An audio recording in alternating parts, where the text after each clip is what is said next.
Hello all, myself Richa Singhal, lecturer mechanical engineering from GPC Jhunjhunu.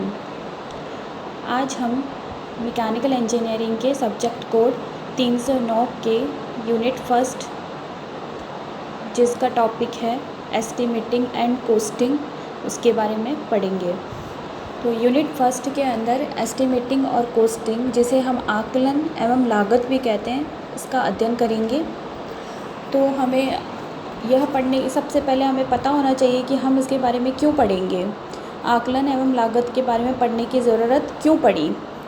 जैसा कि आप सबको पता है, अगर कोई बिज़नेसमैन अपना बिज़नेस स्टार्ट करना चाहता है मार्केट के अंदर, तो अगर खुद को एक अच्छे बिज़नेसमैन के तौर पर एस्टेब्लिश करना चाहता है, तो उसे मार्केट में सबसे बेस्ट से बेस्ट क्वालिटी का और कम से कम प्राइस में अवेलेबल प्रोडक्ट उपलब्ध करवाना पड़ेगा। तभी वह एग्जिस्ट कर पाएगा मार्केट में और मैक्सिमम प्रॉफिट अर्न कर पाएगा।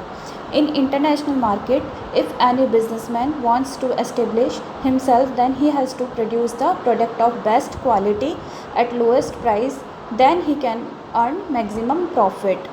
हर बिजनेसमैन यही चाहता है कि वो मार्केट में मैक्सिमम से मैक्सिमम प्रॉफिट अर्न करे और उसका प्रोडक्ट ज़्यादा से ज़्यादा सेल हो। ज़्यादा से ज़्यादा सेल तभी होगा जब वो बेस्ट क्वालिटी कम प्राइस में अवेलेबल करवाएगा।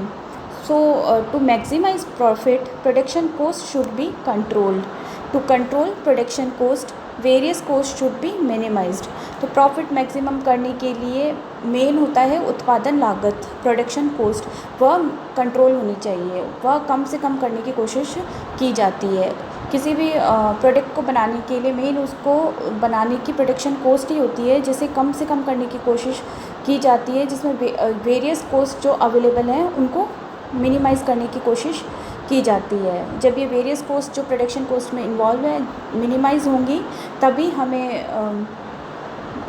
प्रॉफिट मैक्सिमम अवेलेबल हो पाएगा। क्योंकि जब प्रोडक्शन कॉस्ट कम होगी तो आप सेलिंग प्राइस में मार्जिन ऐड करके सेलिंग प्राइस बढ़ा सकते हैं और प्रॉफिट अर्न कर सकते हैं। So for launching any product, these informations should be kept in mind. First है market survey, second capital investment, third is production cost, fourth is selling price and fifth is management. So अगर कोई भी businessman अपना product market में launch करना चाह रहा है तो उसे ये सब सोचना उसके माइंड में होनी चाहिए। क्या क्या जानकारी होनी चाहिए? फर्स्ट पॉइंट है मार्केट सर्वे, बाज़ार का विश्लेषण। तो सबसे पहले मार्केट का सर्वे किया जाता है कि भाई हमारा प्रोडक्ट है, उस टाइप के कितने प्रोडक्ट्स मार्केट में अवेलेबल हैं और मैं अपने प्रोडक्ट में कौन से नए फीचर्स ऐड कर सकता हूँ और उन नए फीचर्स उन फीचर्स को मैं कितने कम से कम प्राइस में कस्टमर्स को अवेलेबल करवा सकता हूँ। तो उसके लिए मेन मार्केट सर्वे किया जाता है। प्रोडक्ट लॉन्च करने से पहले, प्रोडक्ट का आइडिया आने के बाद में मार्केट सर्वे करके यह डिसाइड किया जाता है कि प्रोडक्ट है वो मार्केट में चल पाएगा या नहीं चल पाएगा। सेकेंड पॉइंट है कैपिटल इन्वेस्टमेंट। इसके अकॉर्डिंग जब हमारे पास हम कितना पूंजी निवेश कर सकते हैं, अगर हमारे पास जितना बजट होगा हम उसी के अंदर तो प्रोडक्ट लॉन्च कर पाएंगे। तो सेकंड पॉइंट है कैपिटल इन्वेस्टमेंट, हमें अपना बजट पता होना चाहिए। Third is production cost, product को बनाने में कितना उत्पादन लागत आएगी। फोर्थ इज़ कितना सेलिंग प्राइस डिसाइड किया जाएगा उसका, and fifth is management. Management के अंदर सब ओवरऑल मैनेजमेंट इंक्लूड हो गया। So for success of any product, production cost play a vital role. तो मेन है आपका किसी भी प्रोडक्ट के लिए मेन उसकी प्रोडक्शन कॉस्ट है, उत्पादन लागत, जो एक इम्पॉर्टेंट रोल प्ले करती है। तो so for analysing production cost, estimation and costing is studied. इसी उत्पादन लागत का एनालिसिस, विश्लेषण करने के लिए आकलन एवं लागत का अध्ययन किया जाता है। तो एस्टिमेशन हम इसीलिए पढ़ते हैं ताकि हम उत्पादन लागत के बारे में विश्लेषण कर सकें, उसको कम से कम करने की कोशिश कर सकें। वह तभी होगी जब हम उसका एक एस्टिमेट तैयार करेंगे। So next topic is estimating. What is estimating? सबसे पहले आपको पता होना चाहिए एस्टिमेटिंग होता क्या है, आकलन क्या होता है। It is the calculation of probable cost of any product before manufacturing is started. आकलन किसी भी प्रोडक्ट को बनाने से पहले उसकी अनुमानित लागत की गणना होती है। भाई हम किसी भी प्रोडक्ट को बना रहे हैं तो उसको बनाने में हमें कितना खर्चा आएगा, उसकी जो हम अनुमानित लागत निकालते हैं वही आकलन कहलाता है।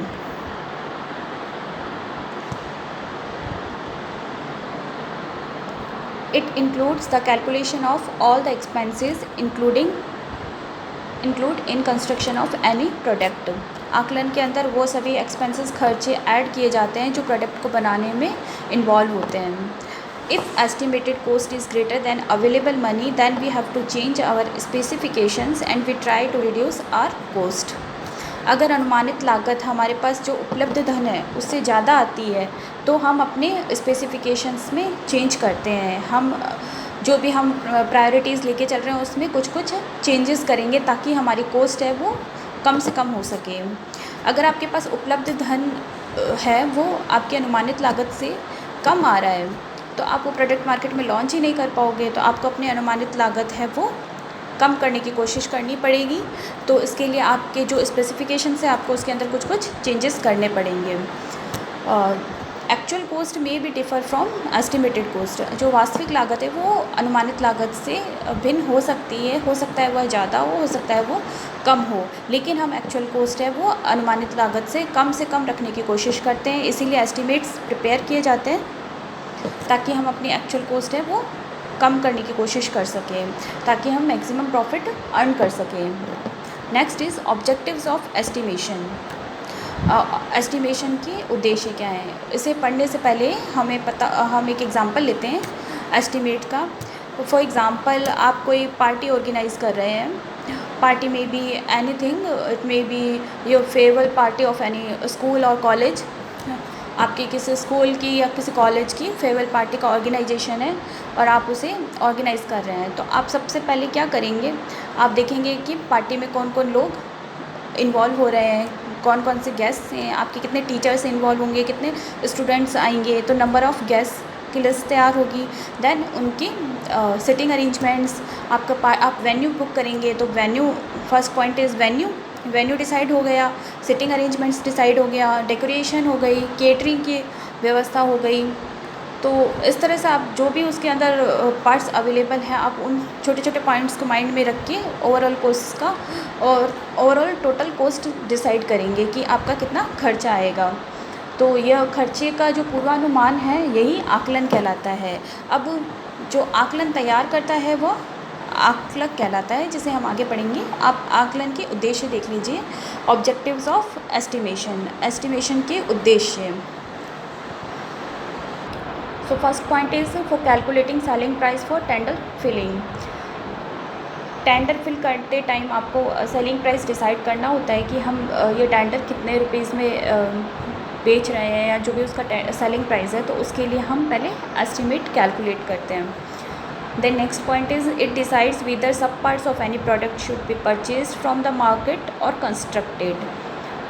यह डिसाइड भी करता है कि आपको कोई भी प्रोडक्ट बनाना है तो उसके जो सब पार्ट्स हैं, जो उसकी सहायक पुर्जे वगैरह हैं, वो आपको मार्केट से ख़रीदने हैं या आप खुद कंस्ट्रक्ट करेंगे. ऐसा इसलिए कि आपने एस्टिमेट तैयार किया और उसकी टोटल कॉस्ट पता चल गई. अब हो सकता है उसके सब पार्ट्स मार्केट में महंगे अवेलेबल हों. आप कोशिश करेंगे कि हो सकता है आप उन्हें खुद अपने प्रोडक्शन हाउस में कंस्ट्रक्ट भी कर सकें और वो आपको चीप पड़ रहे हो. तो आप एस्टिमेट तैयार करने का यह भी फ़ायदा है कि आपको पता चलेगा कि आपको उसके सब प्रोडक्ट्स हैं वो मार्केट से ख़रीदने हैं या आप उसे खुद कंस्ट्रक्ट कर सकते हैं. Next point is improving product design. आप प्रोडक्ट की डिज़ाइन भी इम्प्रूव कर सकते हैं. एस्टिमेट तैयार होने के बाद आप फॉर सपोज़ आप देखेंगे, फॉर एग्ज़ाम्पल आपने मान लिया कोई सॉलिड कंस्ट्रक्शन है जिसमें मटेरियल ज़्यादा लग रहा है. देन आपने देखा कि हम इसमें इम्प्रोवाइज़ करके हम इसका होलो कंस्ट्रक्शन यूज़ करते हैं प्रोडक्ट का. तो आपके फीचर्स सब कुछ सेम है लेकिन मटेरियल कम कंज्यूम हो रहा है और आपका रॉ मटेरियल कम लगेगा. तो आप इस तरह से एस्टिमेट तैयार करके प्रोडक्ट की डिज़ाइन में भी इम्प्रोवाइजेशन कर सकते हैं. Next point is for finding less expensive methods so that raw material machineries can be decided. आप कम से कम जो खर्चे वाले मेथड्स हैं वो भी खोजेंगे इसके थ्रू, ताकि आप जो कच्चे पदार्थ हैं और जो मशीनरीज़ हैं वो डिसाइड कर सकें कि हम कौन कौन से यूज़ करेंगे प्रोडक्ट के कंस्ट्रक्शन में. Next is other expenses can be calculated so that total cost can be calculated. सभी खर्चे इस तरह से कैलकुलेट करके आप उस प्रोडक्ट के मैन्युफैक्चरिंग में लगने वाली टोटल कॉस्ट, कुल लागत का अनुमान लगा सकते हैं. तो यह तो था ऑब्जेक्टिव्स, उद्देश्य थे। Next point is main qualities of estimator. Estimator मतलब आकलक। आकलक क्या होता है?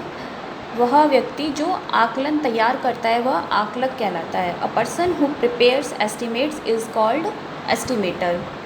तो फॉर एग्ज़ाम्पल आपने जैसे अभी एग्ज़ाम्पल लिया था हमने, कोई इवेंट ऑर्गेनाइज़ किया था, कोई कॉलेज या स्कूल के लिए हमने फेयरवेल पार्टी ऑर्गेनाइज़ की थी। तो आप आपने वो ऑर्गेनाइज़ की थी तो आपने उसके लिए सारा आकलन किया था कितना कॉस्ट लगेगा। तो आकलन तैयार करने वाले आप हो तो यहाँ पे आकलक आप कहलाएंगे। ठीक है। A person who prepares estimates is called estimator. तो अब उसकी अच्छी क्वालिटीज़, मेन क्वालिटीज़ क्या क्या होनी चाहिए, उसमें कौन कौन से गुण होने चाहिए? He should have knowledge of whole process. पूरे प्रोसेस का उसको नॉलेज होना चाहिए। पूरा मेन उद्यम क्या है, मेन काम क्या है, उसके बारे में उसको पूरी जानकारी होनी चाहिए। He should have knowledge of machineries used in product manufacturing. उसे प्रोडक्ट के मैन्युफैक्चरिंग में यूज़ होने वाली मशीनरीज़ के बारे में पूरी जानकारी होनी चाहिए। He should have knowledge of different materials and their properties. उसे प्रोडक्शन में जो यूज़ होने वाले मटीरियल्स हैं उनके बारे में पूरी जानकारी होनी चाहिए। उनके गुणधर्म के बारे में पूरी जानकारी होनी चाहिए कि कौन सा मटीरियल है वो, उसके क्या गुण हैं, क्या क्या फ़ीचर्स हैं, क्या क्या प्रॉपर्टीज़ हैं। He should be capable of reading drawings and blueprints. उसे ड्राइंग और ब्लूप्रिंट्स को पढ़ना आना चाहिए, पढ़ने में सक्षम होना चाहिए। He should have knowledge of available cost account. उसे अवेलेबल जो आपका लागत खाता है उसके बारे में पूरी जानकारी होनी चाहिए। कहने का मतलब एक अच्छा आकलक तभी कहलाएगा जब उसे ओवरऑल सभी चीज़ों के बारे में नॉलेज हो, पूरी जानकारी होनी चाहिए उसे अपने प्रोडक्शन हाउस की, उसमें यूज़ होने वाली मशीनरीज़ की, पूरे प्रोसेस की, पूरे ब्लूप्रिंट्स की, ड्राइंग्स की, अवेलेबल कॉस्ट की, लेबर को दिए जाने वाले वेजेस की। इसके अलावा उसको न्यू जो टेक्निक्स हैं, टेक्नोलॉजीज़ हैं, उसके बारे में जानकारी होनी चाहिए ताकि वो उसे अपने प्रोडक्शन हाउस में यूज़ करके कॉस्ट को मिनिमाइज़ करने की कोशिश कर सके, अब ताकि उसकी प्रोडक्शन कॉस्ट कम से कम हो और प्रॉफिट ज़्यादा से ज़्यादा वो अर्न कर सके। तो ओवरऑल उसको संपूर्ण ज्ञान होना चाहिए उसके बारे में, तभी वो अपना प्रॉफिट ज़्यादा से ज़्यादा मैक्सिमम कर सकता है और एक अच्छा आकलक कहलाएगा। सो ऑल या आपने आज एस्टिमेटिंग के बारे में पढ़ा। नेक्स्ट लेक्चर में हम एस्टिमेटिंग के बारे में आगे अध्ययन करेंगे। So thank you.